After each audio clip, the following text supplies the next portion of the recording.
प्रमाणात कॉम्प्रेस करू शकते आणि पेशंटला त्रास वाढवू शकतो. म्हणून कुठल्या पद्धतीने काढायचं कप? एक फिंगरनं एअर लीक करायचं. ही झाली फायर कपिंग. एअर लीक करायचं. समजलं का? ते पटकन फास्ट बोलून गेले. मोठे लोक फास्ट बोलतात. तर एअर लीक करायचं म्हणजे ते एअर बाहेर पडून द्यायचं. मग ते फिरकी घेता येते. गुरु एक चला घेऊ द्या. एक सांगतो, लुंकड सरांकडून खूप खूप शिकायला भेटलं. माझी पहिली शी होती औरंगाबादला आणि त्यावेळेस सर तिथं ऑब्झर्वर म्हणून होते. आदल्या दिवशी समजलं वैभव लुंकड सर तिथं ऑब्झर्वर आहेत. माझी पहिली शी आणि ती MBBS आहे. पूर्ण रात्रभर झोपलो नव्हतं. पूर्ण रात्रभर.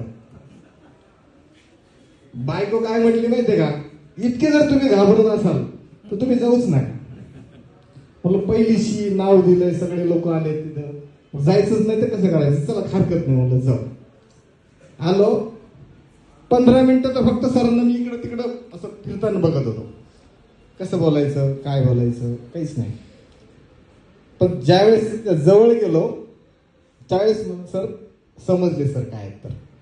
खूप छान. आतापर्यंतच्या सगळे जेवढे स्पीकर ॲक्युपंक्चर मध्ये बी ग्रुपचे जेवढे स्पीकर झाले, जेवढे टीचर आहेत, जेवढे ॲक्युपंक्चरिस्ट आहेत, यांना खूप चांगल्या पद्धतीनं त्यांनी सांभाळलं आणि यांची जी कमतरता होती आमच्यातली, ती कमतरता त्यांनी पूर्णतः दूर केलेली.